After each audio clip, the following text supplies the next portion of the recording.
West, but don't count on any more reinforcement crews to help with those repairs.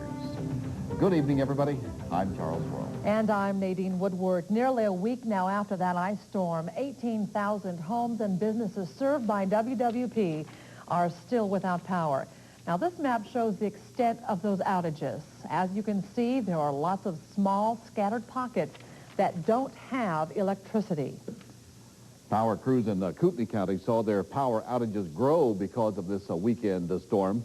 As KREM 2's Tom Grant reports now, it looks like the only thing that can end this revolving blackout is a change in the weather. Last week, Kootenai Electric power crews set new poles on this line around Hauser Lake. But last night, another tree fell on top of that line, again killing power to customers, again forcing crews into the dangerous job of removing trees from high-voltage lines.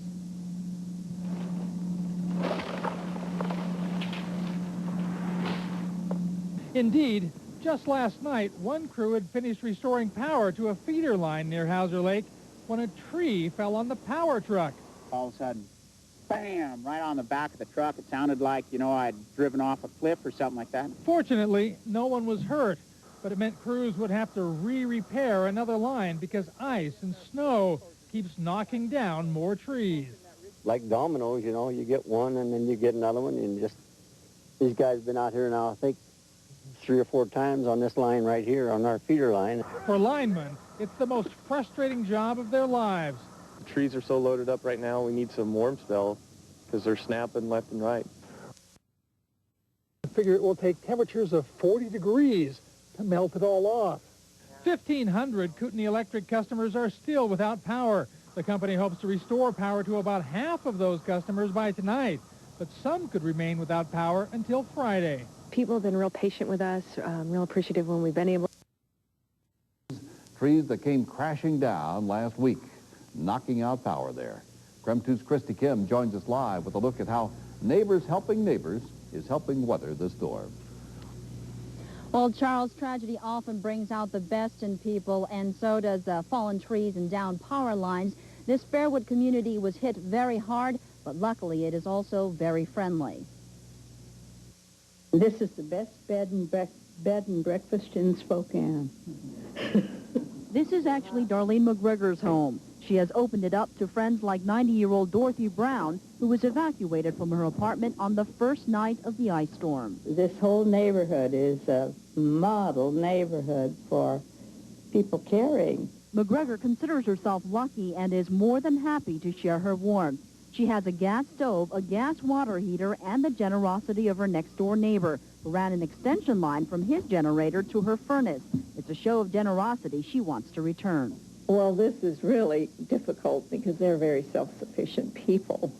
We've been scratching our heads. Now, how are we going to repay them? This is a tight-knit community where neighbors throw welcome parties for newcomers and will miss you parties for those moving out. Don Forshay's neighbor got their power back a day before him, so they ran an extension cord into Forshay's house so he and his wife could at least turn on the lamp. I expected that. That's the kind of neighborhood we have here. So I'm not at all surprised that everyone was helping. This neighborhood is relying on the help of others longer than most. 200 homes got their power back last night, and the night before that, 800 homes had their power turned up. But most are still in the cold tonight. And for a check on just how cold it's going to get, let's go to meteorologist Tom Sherry, who is live in the KREM 2 Weather Center. Tom. Well, it's going to get too darn cold for people who don't have any power. We still have that cold modified Arctic air mass across the area, and the Arctic air still to the north and to the east of us. So I think we're going to see temperatures tonight, again, dip down into the mid-20s. Too cold. Again, for folks who don't have any power. Now it looks like another storm is headed our way. You see out here in the Pacific, big fetch of moisture moving towards us. This could potentially bring us some fairly heavy snow Wednesday night and Thursday morning, again, for Thanksgiving. That's across northeastern Washington as well as northern Idaho. To add insult to injury, we have some fog to talk about tonight. I'll tell you more about that with your complete forecast in just a few moments. Charles and Nadine? Mother Nature very busy. Yes. Well, the loss of power has left lots of people with refrigerators full of spoiled food. KREM 2's Tricia Manning-Smith has that story. Well, Nadine, the Spokane Food Bank has been a very busy place lately. This is a bucket here of a few turkeys that have come in just today. Hundreds have come in, but hundreds more are needed to help folks get through their Thanksgiving dinners. Not only are people bringing things like turkeys and dinner into the food bank, but a lot of people here are coming for help. People that may not have ever considered it before, but now they find they have no choice. I know, but for some reason, it just... Shara Daly Arnaldi and her family are staying in a vacant apartment to keep warm. Shara's own home has been without power for 6 days now. All her food spoiled. We don't have that kind of money just to be throwing out. Her family has been going out to eat for every meal. Tonight, for the first time, they plan to seek food at a shelter.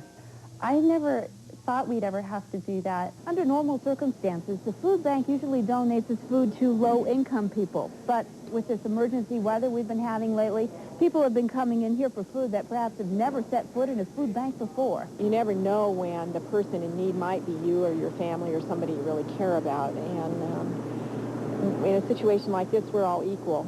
You know, when we're all out of power, we're all equal. With no idea when the power will be back, Shara says it's time her family went outside their home for help. Now, I think if you were smart, you would, because you're going to lose your money like that if you keep living the way we have been. You know, you need to take advantage of what the community has to offer.